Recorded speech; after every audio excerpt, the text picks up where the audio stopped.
News from TikTok, the social media app, saying it is in the process of restoring service after going dark for more than 170 million American users late last night. In a statement, the company says President-elect Trump gave it the clarity that service providers would not be penalized. Congress passed the bipartisan bill last April that led to a current banning of TikTok. But it was Trump who signed an executive order, you'll remember, in August of 2020 to step up pressure on the Chinese-owned app to sell to an American company. Now, Trump is saying he wants the U.S. to have a 50% ownership stake between ByteDance or new owners. Joining us now for more on this, cybersecurity and data protection expert Caitlin Sarian. Caitlin, thanks for taking the time and being with us. Let's start by getting your reaction to TikTok's announcement on a restoration of service. Yeah, I mean, I've been in shock for the last 48 hours. I was in denial. And then last night when it went out, I was in shock. Okay. Yeah. So I'll tell you something right here. I was in shock, in denial. You know, it's crazy the things that we have allowed ourselves to become so used to and addicted to. And I'm not just calling out her, I'm just calling out everybody individually. I mean, we use this stuff so much, but the warnings were there. They were told. Why is it such a big shock when you were told, and you nobody did anything. Nobody didn't take the measures. Did they think that it was a game? And I just kind of stared at my phone. I'm pretty excited to see what happens in the future, and this is looking good for the 170 million of us that are on TikTok. But yeah, I mean, I think it's been a roller coaster of emotions for a lot of us that are content creators on the platform.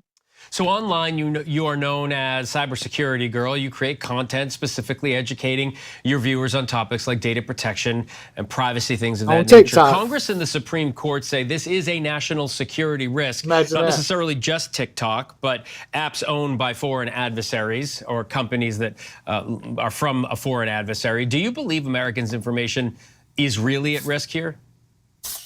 Well, as a cybersecurity professional, you know that everything is a risk, right? You always have to take a risk-based approach. So every service, every website, every app that you use and download, every time you're giving your information to someone, no matter who it is, you have to take a risk-based approach.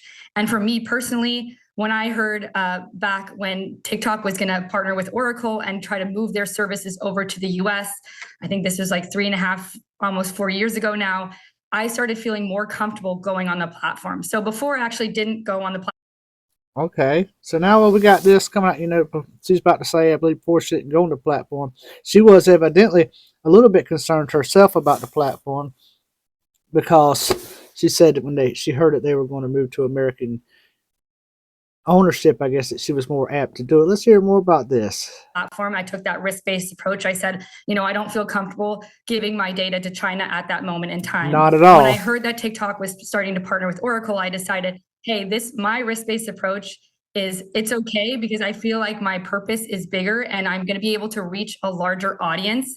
And that was my risk-based approach. But every single individual has to take that approach, no matter if it's TikTok, whatever app you're using, and just knowing who you're sharing your information with, there's always a risk, especially when it comes to China or other foreign adversaries as well. Yeah, I think most Americans, I get personal texts to my personal phone from politicians asking me, all sorts of things. Everybody gets my information. So I think a lot of Americans are like, wait a minute, everybody has our information, but this is different. This is about foreign adversaries and what they could possibly do. You worked at TikTok, right? I wanna know if you think, could you ever imagine a day when we'd be at this point?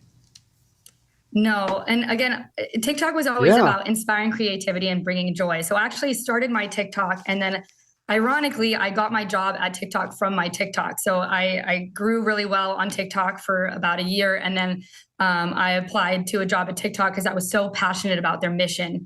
And it completely changed my life. And I know it's completely changed so many of my friends around me life. It impacts so many small businesses. It's unbelievable.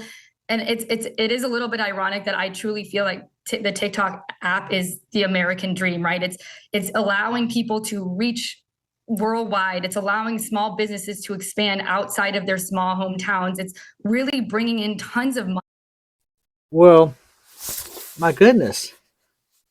I mean, I would imagine that they could do that with Facebook Reels, Instagram, and all that the same. And I mean, it's just not just TikTok for sure. Like I said, I don't know much about TikTok. The only thing I ever really knew that was the thing with TikTok was is people were that anything that was basically on TikTok was TikTok was kind of just childish stuff. I don't know. I hadn't been on there. Really don't plan on going on there. I don't even care if they get this thing situated and everything.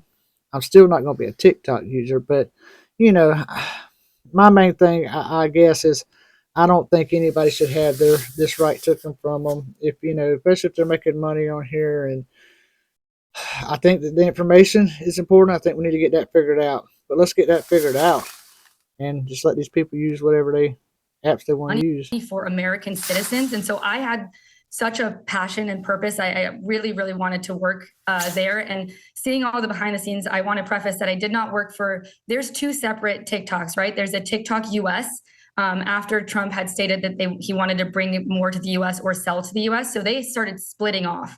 There's a TikTok US specifically, and then there's a TikTok Global. And I actually worked at TikTok Global. So I didn't see or touch any of the US data. We were solely focused on everything outside of the US. So all the other countries that use TikTok. But the team that I know that worked at TikTok US, like dedicated individuals, ex-FBI, ex-CIA agents, and then they are, again, partnering with Oracle. So I really felt comfortable with them. But again, it's a risk-based decision. Obviously, I don't know what the Supreme Court saw. I think there's a lot of stuff that's going on behind the scenes that I didn't have any privy of seeing, and a lot of the American citizens don't, which is why most of us are very confused. Well, you let me look it up real quick.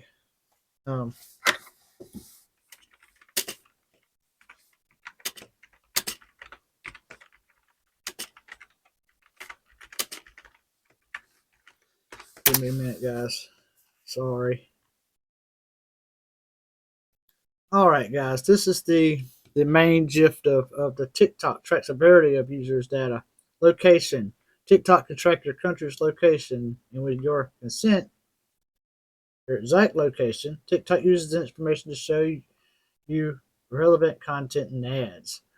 TikTok can track the type of device you're using. TikTok can track your internet address. TikTok can track which videos you engage with and how long you watch them. TikTok can track the contents of your direct messages. Keystrokes. TikTok can track certain keystrokes patterns for security and performance purposes. Camera and microphone. TikTok can access your camera and microphone with your permission. It's got something contacts. TikTok can collect your contacts with your consent. TikTok can collect your age with your consent. TikTok can collect your phone number with your consent. And it says that TikTok uses this data to improve your user experience, show you relevant content and ads, verify the authenticity of your authenticity. Oh my God, of your account, controlled risk, debug, troubleshoot, monitor performance. I want to see something with this with your permission, you know. But do you give those permissions when you sign up? Is that something that you know you're giving your permissions away from or not? That's my thing. And hurt and upset and shocked. But I truly believe that our government is doing this to protect the United States as a whole, even if we might not see it that way. So again, it's hard for me because I see both sides, right? I absolutely. Wow, well, that's pretty, I'd have to say, coming from somebody that's a content creator that worked at TikTok, and they're saying that she does think this is something that's important of national security. That's kind of big, if you ask me. And she obviously makes money on the platform.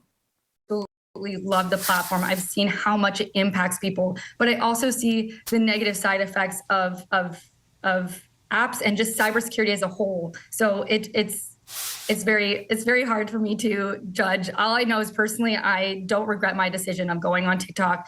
It's completely changed my life, and I know it's changed so many other people's lives as well. Caitlin Sarian, thanks so much for taking the time to talk to us about it. I do appreciate it.